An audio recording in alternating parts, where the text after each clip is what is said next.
আচ্ছা, আমাদের হচ্ছে বাদ বাকি কি ছিল, মানে অবজেক্ট থেকে মোটামুটি এই যে মেক পিক্সেল পারফেক্ট আর হচ্ছে ক্রিয়েট ট্রিম মার্কস পর্যন্ত আমরা গেছিলাম। স্লাইসের কাজটা কি? স্লাইস, তারপর হচ্ছে পাত। আচ্ছা, স্লাইস বোঝানোর আগে পাতটা বোঝায়। হ্যাঁ, এই জায়গায় হচ্ছে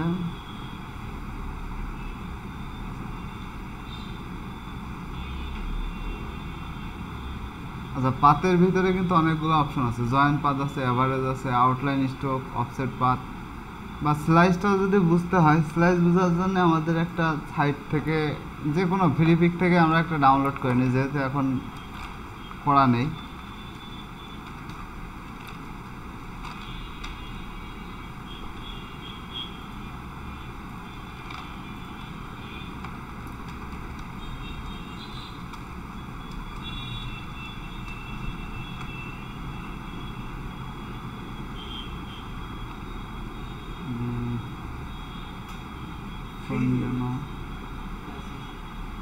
ফ্রি, সবই ফ্রি এখানে যেগুলো আছে সবই ফ্রি। ওই স্টার নেই দেখেছেন একটা, সব ফ্রিতেই ক্লিক করে দিয়েছে। আচ্ছা, এইটাই নি, অত ইম্পর্টেন্ট না, এটা নিতেই হবে। দেখি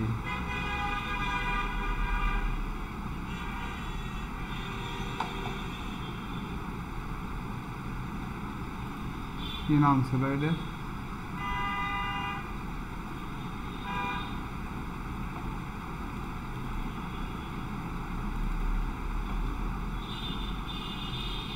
আচ্ছা, মূলত আমরা এখান থেকে এইটাকে ক্লিয়ার করে একটু সাজাই নি আগে, আনগ্রুপ করে দিই। এগুলা কিন্তু নিজেই ডিজাইন করতে হবে। হ্যাঁ, এগুলা নিজে থেকেই করে নিতে হবে। ধরেন এখানে একটা ডিজাইন আছে না, এই যে টোটাল যে ডিজাইনটা, এগুলাকে এখন এই জায়গায় ডিজাইন আছে কি, হোম আছে, অ্যাবাউট আছে, হিস্টোরি আছে, কন্টেন্ট আছে, সাইন ইন আছে, ইওর লোগো আছে। এখন এই যে যে ডিজাইনটা আমাদের মনে করেন আপনি রেডি করছেন, ঠিক আছে, আমি তো ডাউনলোড করে নিলাম। এই ডিজাইনটা আপনি রেডি করছেন, এখন একটা বায়ারকে বা হচ্ছে একটা বায়ার হইতে পারে বা ওয়েব ডেভেলপার যে আছে, বিশেষ করে এগুলো তো ওয়েব ডেভেলপারের কাছেই যায়, যে এই রকম আপনার সাইটটা হচ্ছে। ওয়েব ডেভেলপার সবসময় একটা জিনিস চিন্তা করে কি, যে এগুলাকে ইউআই ইউএক্স ডিজাইন বলে, যেগুলো হচ্ছে ওয়েবসাইট ডিজাইন, তারপর বিভিন্ন ডিজাইন। এই ডিজাইনগুলো এইভাবে করলে কি হয়, দেখা যাচ্ছে যে একটা বায়ার আপনার কাছে বললো কি যে ভাই আমার একটা ওয়েবসাইটের হোম পেজটা ডিজাইন করে দেন। তো ডিজাইনারদের কাছে কিন্তু এটাই বলে যে আমি তো এইভাবে ডিজাইন করতে চাচ্ছি, বা আমি হচ্ছে কোড দিয়ে করব, কিন্তু ইন্টারফেসটা কেমন হবে, যদি কোনো ডেমো থাকে দিলে পরে আমি সেইভাবে করব, জিনিসটা যাতে সুন্দর লাগে। এখন এখন আপনি দিলেন, এখন দিলে পরে সে হচ্ছে একটা জিনিস বললো কি যে আমার এটা স্লাইস করে দিতে। স্লাইসটাকে যে প্রত্যেকটা এই যে logo, home, about, history, contact, তারপরে সাইন ইন, ওয়েব ডিজাইন, এই যে টেক্সট, লার্ন মোড, ঠিক আছে, এগুলা কিন্তু সব আলাদা আলাদা করে দিতে হয়। তো আলাদা আলাদা করে দেওয়ার জন্য অবজেক্টের মধ্যে স্লাইস অপশন আছে, তাই না? এখান থেকে মেক স্লাইস যে অপশনটা আছে এটাও আছে, অথবা এখানে একটা স্লাইস অপশন আছে, তাই না? এখন এই স্লাইসের কাজ কি, আমরা যদি এখান থেকে স্লাইস করি, যে এইটুকু দেখেন স্লাইস হয়েছে না, এখান থেকে যদি আমরা এইটুকু স্লাইস করি, এইটুকু স্লাইস, এখন আমার যেতটুকু দরকার এতটুকু এতটুকু করে কিন্তু আমি স্লাইস করতেছি, তাই না? এইটুকু কিন্তু আমি স্লাইস করতেছি, এই যে প্রত্যেকটা জিনিস আমি আলাদা আলাদাভাবে স্লাইস করে নিলাম। এখন এইটা যদি না করি, না করে যদি আমরা এখান থেকে কি করব, এখান থেকে যদি সব সিলেক্ট করে ফেলি, আপনি আলাদা আলাদা করেও করতে পারেন, অথবা অবজেক্ট থেকে স্লাইস অপশনে ক্লিক করে মেক স্লাইস করে দেবেন। হ্যাঁ, মেক মেক করে দিলে কী হবে দেখেন, সব আলাদা আলাদা পার্ট বাই পার্ট অটোমেটিক নিয়ে নিচ্ছে। কিন্তু আমার কথা হচ্ছে যে আমার তো সব দরকার নাও হইতে পারে, ঠিক আছে, দুই একটা দরকার হইতে পারে। যখন দুই একটা দরকার হবে তখন স্লাইস করে নিতে হবে। এখন এইটাকে আমরা ফাইলে দিয়ে এখান থেকে কি করব, সেভ সিলেকশন স্লাইস, এখানে কিন্তু সেভ টেপ করা যাবে না। এখন সেভ সিলেকশন স্লাইসে ক্লিক করার সাথে সাথে কী হলো, এখানে বলতেছে দেখেন জেপিজিতে সেভ হচ্ছে, জেপিজিতে সেভ হবে। কোথায় সেভ করবো, ডেস্কটপে। এখন ডেস্কটপে সেভ করার পরে এখানে যেহেতু কোনো নাম ছিল না, ওখান থেকে ডাউনলোড করছে, আমি 1 2 3 দিয়ে নিলাম, ডেস্কটপে যেয়ে আমরা ওকে করে দিলাম। এখানে কিন্তু ফোল্ডার তৈরি হয়ে গেছে, ঠিক আছে, এখানে একটা ফোল্ডার তৈরি হয়ে গেছে। ফোল্ডারটা কোথায়, এই যে ইমেজের একটা ফোল্ডার তৈরি হয়ে গেছে, তাই না? এখানে ডবল ক্লিক করেন, দেখেন প্রত্যেকটা কিন্তু পার্ট বাই পার্ট আলাদা হয়ে গেছে। এই যে একটা পার্ট আলাদা হয়ে গেছে, এই একটা আলাদা হয়ে গেছে, এইটা আলাদা হয়ে গেছে হোমের, তারপরে হচ্ছে এটা লম্বায় লম্বায় আলাদা হয়ে গেছে, মানে প্রত্যেকটা অপশনই আমার এই যে লোগো যেটা আছে আলাদা হয়ে গেছে, তাই না? প্রত্যেকটা জিনিস কিন্তু আমার আলাদা আলাদা স্লাইড আকারে চলে আসছে, যে এইটুকু আলাদা স্লাইড হয়ে গেছে। হ্যাঁ, এটা কিন্তু বেসিক্যালি পিকচারই ছিল, এই যে এইটা, ঠিক আছে, এটা কিন্তু একটা পিকচার ছিল, তাই না? এই যে, ঠিক আছে, তাহলে প্রত্যেকটা স্লাইস বুঝতে পেরেছেন। এখন আপনি যদি মনে করেন যে এখানে আমি সব কেটে দিচ্ছি, এখানে যদি মনে হয় যে শুধুমাত্র আমি এই যে এইটুকুকে স্লাইস করে আমি হচ্ছে বায়ারকে দেখাবো, বা আমার যে ওয়েব ডেভেলপার আছে ওয়েব ডেভেলপার দেখাচ্ছে এই যে এই জায়গাটুকু ইম্পর্ট্যান্ট, এইটা নিয়েই কাজ করতে হবে, তো আমার সিম্পলি ফাইল থেকে সেভ টু স্লাইস করে দিলে হয়ে গেল। এখান থেকে স্লাইসে দিয়ে আমরা হচ্ছে যেটা আছে ওইটা ডেস্কটপে দিয়ে ওকে করে দেবো, তাহলে এইটা কিন্তু আমার ওই শুধু ওইটুকুই আমার স্লাইস হয়ে যাচ্ছে, তাই না? এই যে সেটা কই, আচ্ছা বাইরে থেকে দেখি,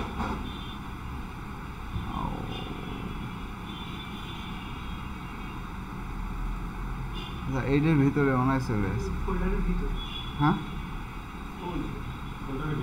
এই ফোল্ডারে কোনটা? ও এই যে, হ্যাঁ লাস্টে চলে আসে, মানে ইমেজ ফাইলের ভিতরে চলে আসছে, ঠিক আছে। তাহলে স্লাইসটা বুঝতে পেরেছেন, মানে স্লাইসটা অত ইম্পর্ট্যান্ট না, যখন যেখানে দরকার হবে যদি বাইরের কাছে দিতে হয় তাহলে সেইভাবে করতে হবে, তাছাড়া এখানে কোনো কাজ নাই, ঠিক আছে। যদি যখন ওয়েব ডেভেলপারের আপনার এই কাজগুলো করবেন তখনই বেশি কাজে লাগবে, তাছাড়া অত ইম্পর্ট্যান্ট না। আচ্ছা যাই হোক, আমরা নতুন একটা ডকুমেন্ট নিই। আচ্ছা এরপরে আমাদের যে অপশনটা আছে সেটা কি অপশন আছে? এরপরে যে আমাদের অপশন আছে সেটা অবজেক্টের ভিতরে পাথ অপশন আছে, জয়েন, তারপরে অ্যাভারেজ আছে। হ্যাঁ, জয়েন্টটা কি? এখানে জয়েন বলে আরেকটা পাথ কিন্তু আছে, এই যে আমাদের এইটার ভিতরে জয়েন টুল, তাই না? এর ভিতরে জয়েন টুল আছে না? এখন এই জয়েন টুলের কাজ কি? আমি তো শুধুমাত্র এই টুলসের কাজ এখনো দেখাই নাই। এই জয়েন টুলের কাজ আর হচ্ছে অবজেক্ট থেকে পাথ থেকে জয়েন, দুইটা প্রায় সেম সেম জিনিস, দুইটা একই জিনিস। এই জায়গায় জয়েন বলে আছে, এখানে জয়েন পাথ বলে বা জয়েন টুলস বলে আছে। এখন বেসিক্যালি যদি আমরা এখান থেকে ধরেন সিম্পলি একটা এই পেন্সিল নিয়ে নিই, এখান থেকে এই যে শেপার টুলস বা পেন্সিল টুলস নিলাম, আমরা জাস্ট পেন্সিল দিয়ে এভাবে ড্র করলাম, ঠিক আছে। এখন ড্র করলে কি হলো, এইটা কিন্তু আমাদের একটা বৃত্তর মতো হইলো, তাই না? কিন্তু বৃত্ত হইলে কি হলো, যে এই জায়গা থেকে কিন্তু ফাঁকা হয়ে আছে, ঠিক আছে। এখন এইটা আমরা যদি চাই যে এই পেন্সিল টুলস দিয়ে এই মাথা থেকে এই মাথা জয়েন করে দেবো, তাও হয়। অথবা যদি আমরা চাই যে না এইখানে যেটা আছে এটাকে জয়েন্ট টুলস দিয়ে জয়েন করে দেবো, সেটাও হয়। যে এখানে যে আমরা জয়েন্ট টুলসে ক্লিক করে এখান থেকে জয়েন্ট টুলসে ক্লিক করে এখান থেকে এটা টেনে দিলাম, টেনে দিলেও কিন্তু জয়েন হয়ে গেল, ঠিক আছে। মানে নির্দিষ্ট একটা শেপে এখানে কিন্তু জয়েন হয়ে যাচ্ছে। এখন জয়েন হয়ে গেলে কি হলো, যে এই মাথাটা কিন্তু কোনাকুনি হয়ে গেছে, তাই না? কোনাকুনি হইলে এর ভিতরে আরও একটা অপশন আছে, সেটা হচ্ছে স্মুথ টুলস দিয়ে কিন্তু আমি মাথাটাকে একটু এই যে রাউন্ড করে দিতে পারলাম, তাই না? এটা কিন্তু রাউন্ড করা যায়, ইচ্ছা মতন কিন্তু রাউন্ড করা যাবে, তারপরে শেপটাকে পরিবর্তন করা যাবে, ঠিক আছে। তো এইটাই আমরা যদি এইখানে যদি যাই, এইখানে যে ফাঁকা অবস্থায় যদি এই জয়েনে যাই উপরে, এই যে অবজেক্ট থেকে যদি জয়েনে যাই, সেম কাজটাই কিন্তু হবে, পাথ থেকে জয়েন করলেও কিন্তু সেম জয়েনই কিন্তু হয়ে গেছে, তাই না? এটা এক এক সময় এক এক রকম জয়েন হচ্ছে, ফাঁকা আছে এই জন্যে। হ্যাঁ, জয়েনটা হচ্ছে যে একটার সাথে আরেকটা জয়েন, ধরেন একটা লাইন টেনে ফেলেছেন, ওই লাইনের থেকে আরেকটা লাইনে আপনার হচ্ছে ফাঁকা স্পেস ফাঁকা রয়েছে, বিশেষ করে হচ্ছে পেন টুল দিয়ে এখান থেকে এইটুকু টেনলেন, টেনে এখান থেকে আমরা হচ্ছে কী করলাম, এখান থেকে এইটুকু টানলাম, তাহলে টানার পরে কী হলো, এই দুইটা কিন্তু আলাদা হয়ে গেছে, তাই না? অবজেক্ট থেকে যদি জয়েনে যায়, পাতে যে জয়েন যদি যায়, দেখেন জয়েন হয়ে গেছে, তাই না? ফাঁকা থাকলে কিন্তু ওইটা লাইন কিন্তু জয়েন হয়ে একটা পাথ হয়ে যাবে, ঠিক আছে। তো যে কোনো জিনিসই জয়েন করার জন্য এখান থেকে আমরা ইজিলি জয়েন করে নিতে পারবো। হ্যাঁ, এরপরে আছে কি অ্যাভারেজ আছে, তাই না? অবজেক্টের ভিতরে সেটা হচ্ছে যে অ্যাভারেজের কাজ কি? আচ্ছা, যদি সিম্পল একটা লাইন টানি বা একটা বক্স টানি, তাহলে বিশেষ করে কি হয় দেখেন, এখান থেকে আমরা ধরেন এরকম একটা বক্স টানলাম, বক্স টেনে নিয়ে এইটাকে যদি আমরা সিম্পলি একটু মনে করেন যে এইভাবে রোটেট করে দিলাম, বা এই কর্নার আর এই কর্নার ধরে ধরেন রোটেট করলাম, করে নিয়ে এখান থেকে ধরেন এইভাবে দিলাম, ঠিক আছে। তো এখন এইটাকে যদি সিলেক্ট করে নিয়ে অবজেক্টে যে যদি অ্যাভারেজ করি, পাতে যে নিয়ে অ্যাভারেজ করে দিলাম, অ্যাভারেজ করলে কি হলো, এখানে বলছে যে হরিজন্টাল আর ভার্টিক্যাল, হরিজন্টাল অ্যাভারেজ করলে কি হলো, এরকম হয়ে গেল, তাই না? আবার কন্ট্রোল জে দিই, দিয়ে অবজেক্টে যদি ভার্টিক্যালে দিই তাহলে কি হবে, ভার্টিক্যাল অ্যাভারেজ করলে কি হবে, এটা এরকম হয়ে যাবে। মানে দুইটা দুই দিকে, কিন্তু এই নির্দিষ্ট কোনো কিন্তু শেপ আসতেছে না, তাই না? আমরা যেটা চাচ্ছি বা হচ্ছে যদি মনের মতন চাই তাহলে কিন্তু হচ্ছে না কিন্তু। আচ্ছা, এইটা বোঝানোর আগে আরও কিছু জিনিস বোঝাই দিই। আমরা যদি এইখানে ধরেন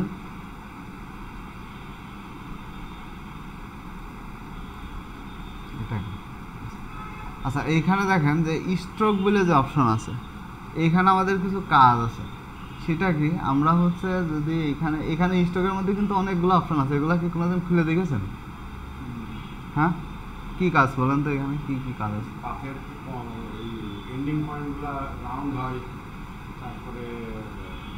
আচ্ছা, এই জায়গায় আমি একটু দেখাচ্ছি।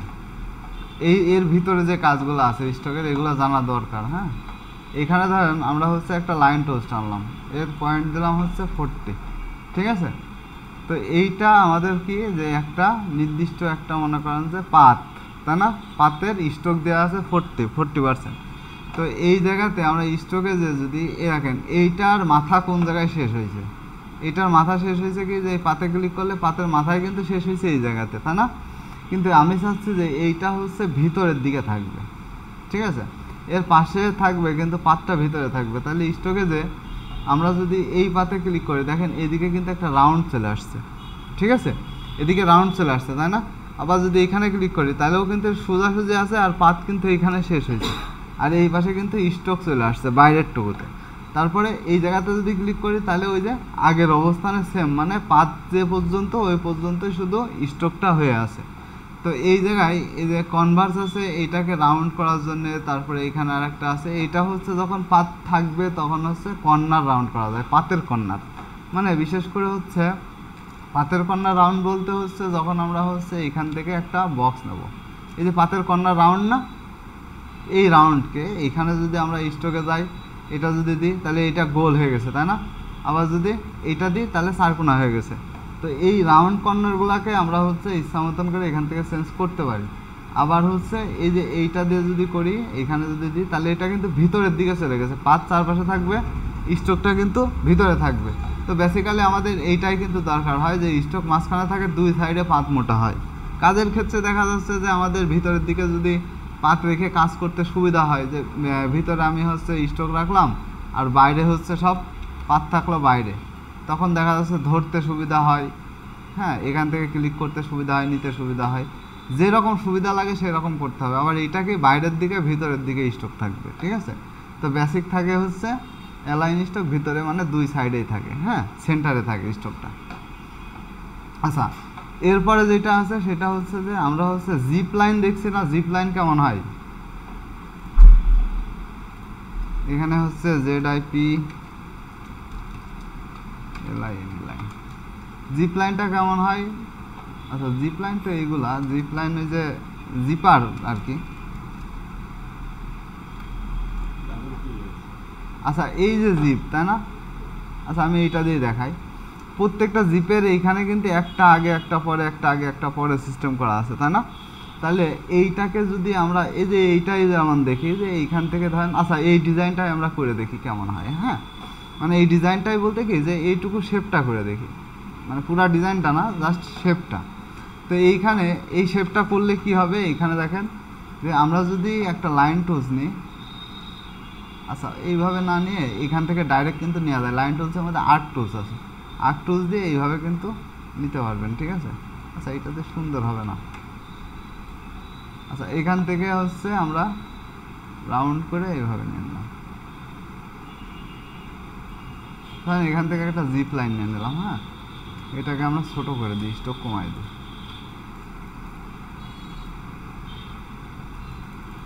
আচ্ছা, ঠিক আছে, এইটাকে আমরা হচ্ছে অল্টারনেটিভ তো করতে পারি নাকি, রোটেট বা রিফ্লেক্ট করতে পারি না? রিফ্লেক্ট করে দিয়ে আমরা এইটাকে হচ্ছে এই পাশে নিয়ে গেলাম। তো ধরেন এইভাবে, এতটা সুন্দর হওয়ার দরকার নেই, জাস্ট এইটুকুই, ঠিক আছে? এখান থেকে একটু লম্বা করে দিই। আচ্ছা, তাহলে এইটাকে আমরা কি করব, এইটাকে সিলেক্ট করে এইখান থেকে স্টকে যে আমরা হচ্ছে এইখান থেকে কি করব, এই যে ড্যাশ লাইন ক্লিক করলাম, দেখেন এখানে এরকম চিহ্ন হয়ে গেছে না, এই যে, ঠিক আছে, এইটা ভিতরে এইটা বাইরে। আচ্ছা, তাহলে এইটা বাইরে দিলাম যেহেতু, এইটা আমরা কি করব, এইটাকে আমরা ভিতরের সাইডে দিয়ে দেবো, এই যে এই সাইডে। তাহলে কি হলো যে এটা ভিতরে পয়েন্ট একটু বাড়ায় দিই, এটাকে যত কমায় দেওয়া যায়।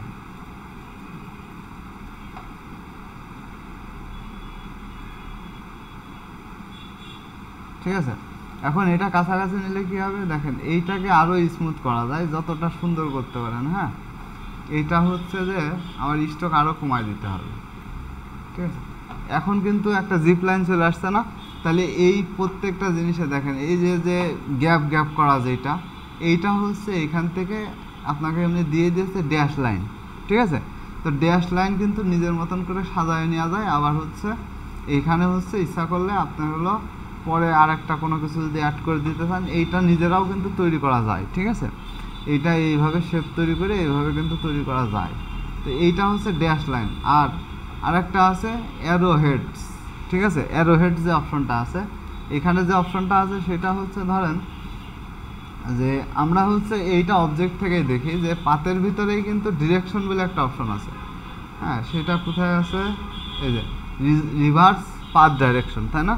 রিভার্স পাথ ডাইরেকশন মানে হচ্ছে যে কোনো একটা পাথকে রিভার্স করার জন্য, মানে ধরেন যে এইখানে একটা লাইন আছে, সিম্পল ধরেন যে আমি এইখান থেকে পেন টুল দিয়ে আঁকাই নি এইভাবে। ঠিক আছে, এইভাবে আঁকাই নিলাম।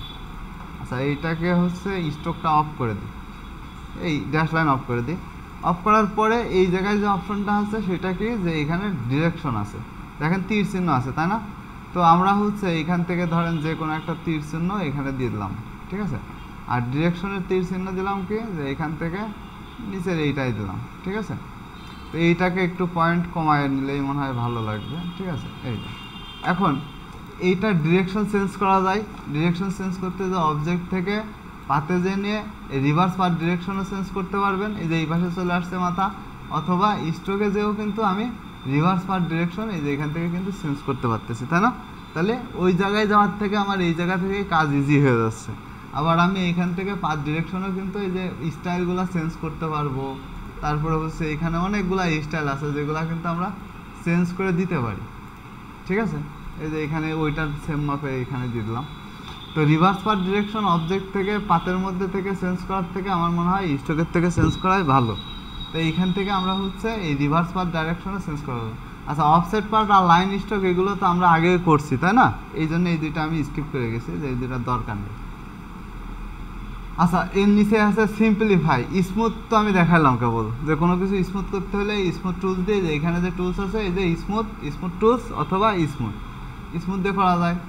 তারপরে হচ্ছে যে এখানে কি আছে, আর হচ্ছে অ্যাড অ্যাঙ্কার পয়েন্ট আমরা পারি। তারপরে আছে রিমুভ অ্যাঙ্কার পয়েন্ট আমরা পারি। তারপরে ডিভাইডেড অবজেক্টগুলো এইটা দেখাতে হবে, তাই তো? ডিভাইডেড অবজেক্ট বিলো কোনটা? সিম্পলিফাই এই যে এখানে স্মুথ কতটুকু করবেন সেটা স্মুথের ওপরে। মনে করেন যে এখানে আপনি একটা সিম্পলি দেখেন, এখানে যদি আমরা একটা বক্ররেখা এরকম মনে করেন যে আঁকলাম, তাই না? তো এইটা তো একটা শেপ, এলোমেলো শেপ, তাই না? এখন এই এলোমেলো শেপটাকে অবজেক্ট থেকে যদি পাতে দিয়ে সিম্পলিফাই করা হয়, তাহলে সিম্পলিফাই করলে এটা কতটুকু স্মুথ হবে। ঠিক আছে, এটা কতটুকু স্মুথ হবে বা কতটুকু সুন্দর হবে সেটার উপরে দেখেন এখান থেকে কিন্তু স্মুথনেসটা এখানে চলে আসতেছে। আমরা যেভাবে আঁকাইছি আর কি, প্রথম অবস্থায় ছিল এরকম, এখন এটাকে যত আমি কমাই দেবো তত কী হবে, এটা আরও স্মুথ হচ্ছে, তাই না? তো স্মুথটা হচ্ছে যে ইসের উপরে ডিপেন্ড করে। মনে করেন যে এখানে একটা গোল বৃত্ত দিলেন পেন টুল দিয়ে ধরেন, পেন টুল দিয়ে ধরেন এখানে একটা গোল বৃত্ত, তো এইভাবে হবে না, গোল বৃত্ত হচ্ছে এখান থেকে ধরেন আমি একটা গোল বৃত্ত নিলাম। ঠিক আছে, এরকমভাবে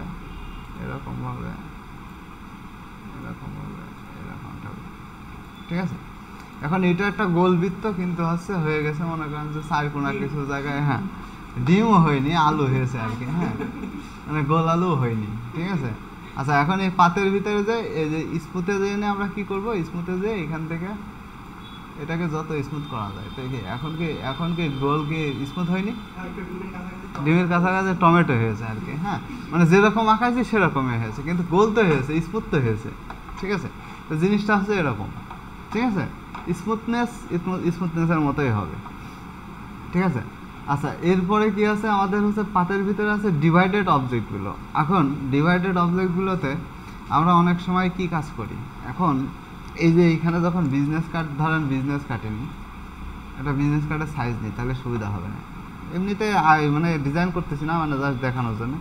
বিজনেস কার্ডে আমরা কি করি যে এই পাশে আমরা হচ্ছে যে এমনিতে দেখা যাচ্ছে কোনো পেন টুলস নিয়ে আমরা এইভাবে আঁকাই, যে এইভাবে একটা শেপ আঁকাই, তাই না? এইভাবে একটা জাস্ট শেপ আঁকাই, যে এইভাবে একটা শেপ আঁকাইলাম, দিয়ে কি করলাম যে এইখানে একটা কালার দিয়ে দিলাম, এখানে একটা মনে করেন যে এই কালার দিয়ে দিলাম, তাই না? এরকমই তো দিই, অনেক ডিজাইনে আছে না এরকম। তো এখন এইটা যদি আমরা এইভাবে না করে যে এই পাশে নাম ঠিকানা দিব, এই পাশে একটা লোগো বসাবো, তো এইটাকে যদি এইভাবে না করে আমরা জাস্ট এখানে ধরেন একটা বক্স নিলাম, ঠিক আছে, এখানের থেকে আমি হচ্ছে জাস্ট একটা বক্স নিলাম। এখন বক্স নেওয়ার পরে জাস্ট এখান থেকে হচ্ছে কতটুকু কাটবো বা কতটুকু অ্যাঙ্গেলে কাটবো, এখানে আমার হচ্ছে দুই সাইডই দরকার হবে। যেমন হচ্ছে আমার হচ্ছে দুইটাই লাগবে, এই পাশেও লাগবে এই পাশেও লাগবে। এখন এইটা একটু ছোট লাগবে, ওইটা একটু বড় লাগবে, ঠিক আছে। তো এইটাকে আমরা কিভাবে করব, এটাকে আমরা জাস্ট হচ্ছে একটা লাইন টুলস নিয়ে নেব। লাইন টুলস নিয়ে এইটাকে কিন্তু সিলেক্ট রাখা যাবে না, ঠিক আছে, না রেখে এখান থেকে লাইন টুলস নিয়ে আমরা হচ্ছে এদিকে একটা লাইন টুলস টেনে দেবো, যতটুকু আমার দরকার এখান থেকে একটা লাইন টুলস টেনে দেবো, ঠিক আছে। লাইন টুলস টেনে এটাকে আমরা হচ্ছে পয়েন্ট যতটুকু দরকার। এখন শুধুমাত্র এইটা সিলেক্ট করে, নিচেরটা কিন্তু সিলেক্ট করা যাবে না, ঠিক আছে। এইটা সিলেক্ট করে অবজেক্ট থেকে তারপরে পাতে জেনে এখানে ডিভাইডেড অবজেক্টগুলোতে ক্লিক করলে এই দুইটা কিন্তু আলাদা হয়ে যাবে। কিন্তু এখন কথা হলো যে এই যে দুইটা যে আমার আলাদা হয়েছে, আমি আসলে আজও পর্যন্ত লজিক বুঝি না, নিচেরটা তো আমি কোনোদিন সিলেক্টই করি নাই, তাহলে ও বুঝলো কীভাবে যে ওইটাই কাটতে হবে আমার, ঠিক আছে। না ওখানে তো দিয়ে দিইনি, অবজেক্টের নিচেই কাটবে, কিন্তু হচ্ছে ওখানে তো বুঝতে পারছে না, ওর নিচেই তো আমার অবজেক্ট থাকতেই পারে, ঠিক আছে, ওর নিচে তো আমার অবজেক্ট থাকতে পারে, পারে না? তাহলে এই সাইডেতে আমরা হচ্ছে এইভাবে একটা ডিজাইন করে দিলাম,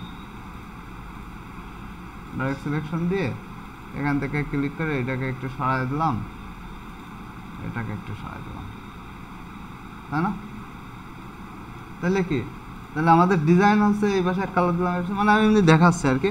তো যে জিনিসটাকে হচ্ছে আপনি যে কোনো শেপেই কিন্তু এই জিনিসটা কাটতে পারবেন, সেটা হচ্ছে যে আমার যে কোনো শেপ হোক, যদি বৃত্ত হয়, গোল বৃত্ত হয়, তাহলে গোল বৃত্তের উপর থেকে কাটা যাবে। ধরেন এটাকে ডিভাইডেড করবেন, এখান থেকে লাইন টেনে এনে ডিভাইডেড করা যায়, জাস্ট এই লাইনের উপরে ক্লিক করে অবজেক্টে যে শর্টকাট আছে কিন্তু, হ্যাঁ, পাতে জেনে ডিভাইডেড অবজেক্টগুলো, ঠিক আছে, ডিভাইডেড করলে কিন্তু এটা ইজিলি কিন্তু আমার অর্ধেক হয়ে যাচ্ছে, তাই না? তাহলে ডিভাইডেড করতে তো সমস্যা নেই।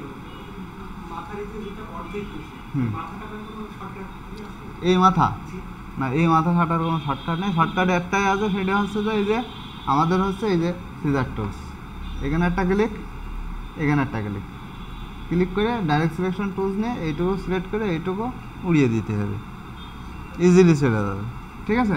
ওই যে ইরেজার টুলস আছে, ইরেজার টুলসের ভিতরে, ঠিক আছে। ক্লিয়ার? এই পর্যন্ত সবই তো সহজ, কঠিন তো কিছু নেই। আচ্ছা, অবজেক্টের ভিতরে আমাদের আর একটা আছে, ধরেন যে আমরা হলো পাতের ভিতরে যে ডিভাইডেড অবজেক্টগুলোর ভিতরে স্প্লিট ইনটু গ্রিড, তাই না? এখন স্প্লিট ইনটু গ্রিড আমরা অনেক সময় ক্যালেন্ডার ডিজাইন করি না। এখন ক্যালেন্ডার ডিজাইনের জন্য অবশ্য কিছু থিওরি আছে, কিছু স্ক্রিপ্ট আছে, জাভা স্ক্রিপ্টের ফাইল আছে, যেগুলো হচ্ছে পরবর্তীতে দেব। জাভা স্ক্রিপ্টের ফাইল দিয়ে কী হয়, এক ক্লিকে ক্যালেন্ডার ডিজাইন করা যায়, জাস্ট এক ক্লিকে আপনি যেরকম চাবেন সেরকম ডিজাইন হবে, শুধু উপরের সিস্টেমগুলো চেঞ্জ করা যায়, ঠিক আছে। ওই স্ক্রিপ্টগুলো লেখা আছে, তবে যদি চেঞ্জ করার ইচ্ছা থাকে তাহলে জাভা স্ক্রিপ্ট শিখতে হবে, ঠিক আছে। মোটামুটি একটা ধারণা আছে বলে চেঞ্জ করতে পারি কম বেশি। তো যাই হোক, জানার দরকার নাই, আমি জাস্ট স্ক্রিপ্টগুলো বানায় রাখছি, জাস্ট হচ্ছে স্ক্রিপ্ট নিয়ে অনেক ভিডিও আছে, ঠিক আছে। ইলাস্ট্রেটরে জাভা স্ক্রিপ্টিং অনেক ভিডিও আছে, যেগুলো হচ্ছে আপনি ওখান থেকে নিজেও ডাউনলোড করে নিতে পারবেন, অনেকগুলো স্ক্রিপ্ট আছে।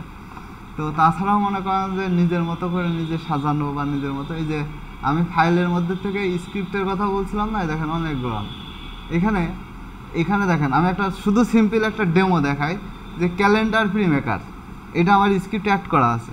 এই ক্যালেন্ডার প্রি মেকারে যদি আমি ক্লিক করি, এখানে লেখা থাকবে 2005, আপনি 2024 করে দেবেন, দিয়ে ওকে করে দেবেন, দিয়ে জানুয়ারি ফেব্রুয়ারি মার্চ এপ্রিল এগুলো তো সাজানোই আছে আমার, জাস্ট ওকে। এবার সানডে মানডে টিউসডে এটা যদি আপনি চেঞ্জ করে দিতে চান যে আগে আমি ফ্রাইডে দেবো কি, দিয়ে ওকে। এবার হচ্ছে 1164 ইঞ্চি বা হচ্ছে এখানে যে সাইজ আছে, সাইজের দেওয়া আছে, সমস্যা নেই, জাস্ট একটা click, close your eyes and screen. এই দেখেন আমার ক্যালেন্ডার রেডি। 2024 কেন, 2030 সালের ক্যালেন্ডার রেডি করলেও রেডি হয়ে যাবে, ঠিক আছে। তো এখন এইখানে আপনি যদি মনে করেন যে আমি কালার চেঞ্জ করব, ডেমো চেঞ্জ করব, প্রত্যেকটা আলাদা আলাদাভাবে স্ক্রিপ্ট ধরতে পারবেন, ঠিক আছে। এখন ধরুন মনে করেন এটার কালার চেঞ্জ করে আমি এই যে এই কালার করে দেবো, ঠিক আছে, কোনো ব্যাপার না, সব এডিট করতে পারবেন। হ্যাঁ, এই জন্য আপনার হচ্ছে ফাইল থেকে স্ক্রিপ্টগুলো আমি যখন স্ক্রিপ্টের ক্লাস করাবো তখন স্ক্রিপ্ট নিয়ে ভালোভাবে বোঝাই দেবো যে স্ক্রিপ্ট নিয়ে কীভাবে কাজ করতে হয়, ঠিক আছে। এই দেখেন যে কালার সিস্টেম, অ্যাপারেন্সে সোয়াসেস প্যানেলের মধ্যে গেলে এই যে এগুলো হচ্ছে গ্লোবাল কালার সব, হ্যাঁ। আর গ্লোবাল কালার প্লাস হচ্ছে এগুলো হচ্ছে আপনার হলো স্পট কালার না, এটা সব গ্লোবাল কালারই, স্পট কালার এখানে নেই। এই যেগুলার পাশে যেরকম দাগ আছে না সাদা সাদা, ঠিক আছে, এই রেগুলারের পাশে কিন্তু নাই, এই যে যেগুলার পাশে সাদা চিহ্ন এগুলো কিন্তু সব গ্লোবাল কালার। আর গ্লোবাল কালারের কাজ কি, গ্লোবাল কালার দিয়ে কী হয়, এগুলো হচ্ছে সব আস্তে আস্তে, আর এগুলোর মধ্যে কিন্তু সাদা স্পটটা নাই, ঠিক আছে। তো সেই কারণে এই গ্লোবাল কালার সম্পর্কে জানতে হবে, স্পট কালার সম্পর্কে জানতে হবে। তারপরে এমনি রেগুলার যে কালার আছে, মানে আমাদের যেটা হচ্ছে সিএমওয়াইকে আরজিবি কালার, আর একটা কালার আছে পেন্টন কালার, এই কটা জানলেই যথেষ্ট, বুঝতে পারছেন। তো যাই হোক, এইগুলা নিয়ে এখন মাথা খারাপ করে লাভ নাই। আচ্ছা, এর ভিতরে আমাদের আর কি আছে, অবজেক্টের ভিতরে স্প্লিট ইনটু গ্রিড। তাহলে এইটা দিয়ে আপনারা যেটা করতে পারবেন সেটা হচ্ছে যে একটা ধরেন হচ্ছে আমি বক্স নিলাম, ঠিক আছে, বক্সটা হচ্ছে এখান থেকে নিই। আচ্ছা, এটা এই বক্স না, ওই বক্স নিয়ে আসি, এটা রাউন্ডেড রেক্টেঙ্গেল বক্স হয়ে গেছে। এইখান থেকে আমরা হচ্ছে জাস্ট একটা বক্স নিলাম, ঠিক আছে। বক্স নিয়ে কী করব, বক্সটা ধরেন এই যে লম্বা লম্বি করে নিলাম যে এই পর্যন্ত আমার দরকার, তাই না। এখন এখানে হচ্ছে রো কয়টা হয়, একটা হচ্ছে 7টা, আপনার হলো টোটাল থাকে হচ্ছে 7টাই তো থাকে নাকি, 30টা ঘর থাকে না টোটাল। আচ্ছা, তাহলে অবজেক্টে যে ক্যালেন্ডারের জন্য এই যে এখানে থাকে কয়টা, 1টা 2টা 3টা 4টা 5টা 6টা লাইন থাকে আর কি, 6টা 7টা থাকে, 7টা 6টা, তাহলে 6টা রো থাকে, 7টা কলাম থাকে। তাহলে আমার এখানে কি করতে হবে, সেম কাজ, অবজেক্টে যে আপনার হচ্ছে পাতের ভিতরে যে এখান থেকে স্প্লিট ইনটু গ্রিডে যে এখানে কি করতে হবে, নাম্বার রো দিতে হবে কয়টা, 6টা, ঠিক আছে।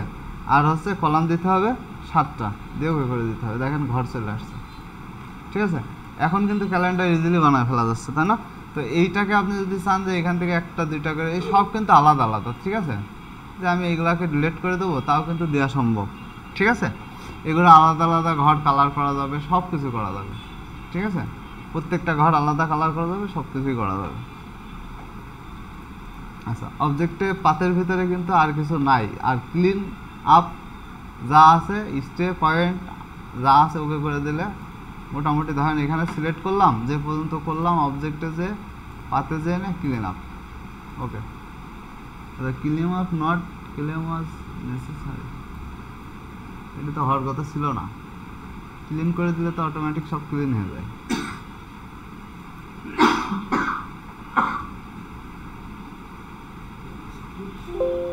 আচ্ছা, এটা হচ্ছে না হওয়ার স্প্লিট ইনটু গ্রিড, এটা না হওয়ার কারণ কি, এটা তো হয়, তো আমি করলাম clean up not, no clean up was necessary. এখানে বলেছে কি যে clean up, split into grid divided অবজেক্টগুলো,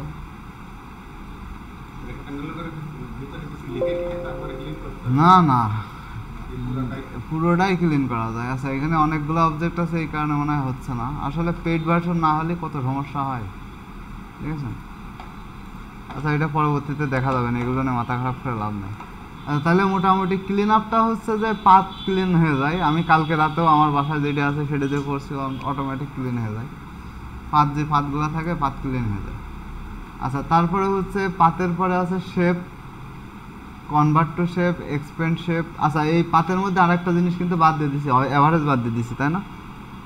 অ্যাভারেজের কিন্তু একটা জিনিস আমি দেখাইছিলাম যে অ্যাভারেজ করতে হয় কীভাবে। এইখানে একটা অপশনে এইটা বোঝাইতে যে কিন্তু অ্যাভারেজ মিস করে ফেলছি। অ্যাভারেজে কী ছিল, এইখানে অ্যাভারেজে ছিল কি যে আমরা ধরেন এইখান থেকে একটা লাইন টানলাম, তাই না? অ্যাভারেজে লাইন টানার পরে এইখানে কিন্তু অনেকগুলো অপশন থাকে, যেমন এই যে এইটা।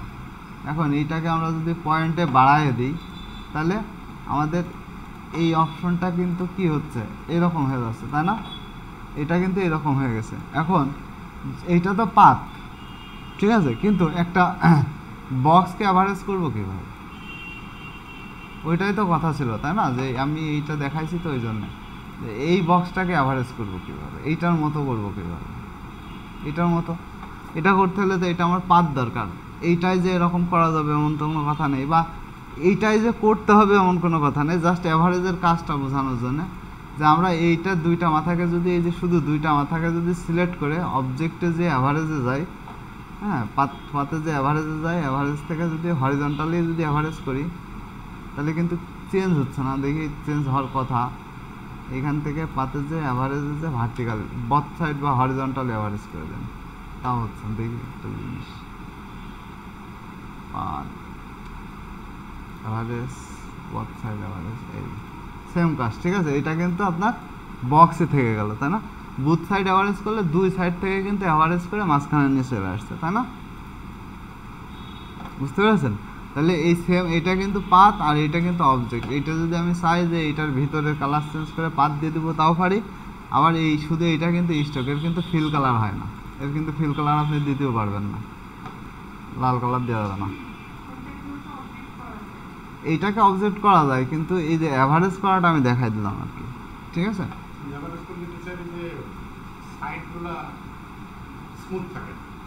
কোন সাইড, কোন সাইড স্মুথ নেই?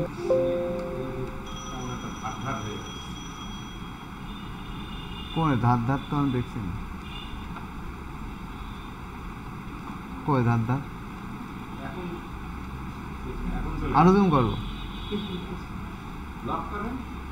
লক করে কি করবো? হ্যাঁ এই যে ব্লক করছি না, ব্লক এটা হয়ে গেছে, পুরোটাই তো ব্লক। এই তো এই ডিসপ্লের জন্যই সমস্যা। এটা আর জিবি ডিসপ্লে, এ কি অরিজিনাল মনিটর নাকি? এটা TV monitor. Original monitor use করেন, স্মুথ কোনটা আছে না আছে দেখাই দিয়ে। যত ভালো মনিটর ইউজ করবেন ডিজাইন করে তত মজা হবে, বিশেষ করে যদি হয় ল্যাপটপের ডিসপ্লে দিয়ে, বুঝেছেন? ল্যাপটপের ডিসপ্লে দিয়ে মনিটর বানায় নেবেন, আলাদা করে কিনতে পাওয়া যায় চ্যানেল। আমি এটা বানাবো ভাবছি, এটা ল্যাপটপ করে রয়েছে, ল্যাপটপের ডিসপ্লে খুব ভালো হয়। ল্যাপটপের ডিসপ্লে দিয়ে ওই যে আলাদা করে ভিএ প্যানেল পাওয়া যায়, ওই ভিএ প্যানেল বলছে, ওই যে কি জানো বলে ওইগুলো রে,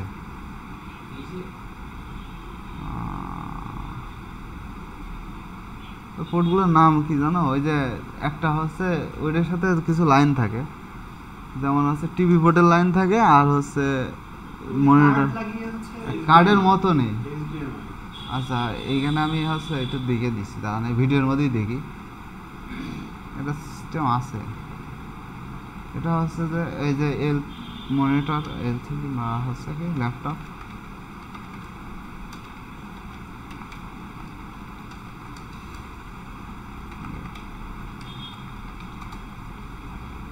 এই যে এখানে আছে কিছু কিছু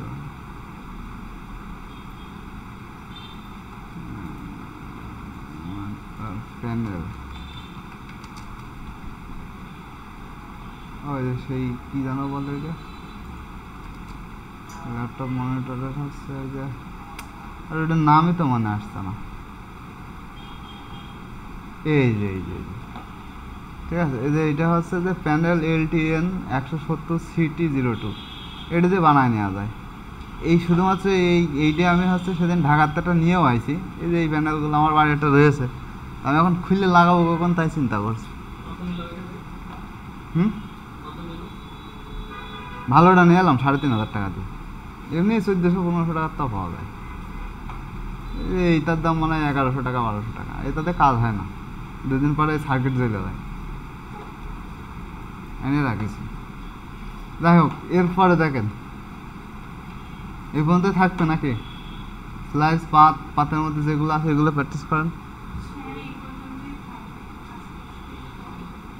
ঠিক আছে, তাহলে এই পর্যন্ত প্র্যাকটিস করেন, বাদ বাকি নেক্সট ক্লাসে দেখা যাবে না।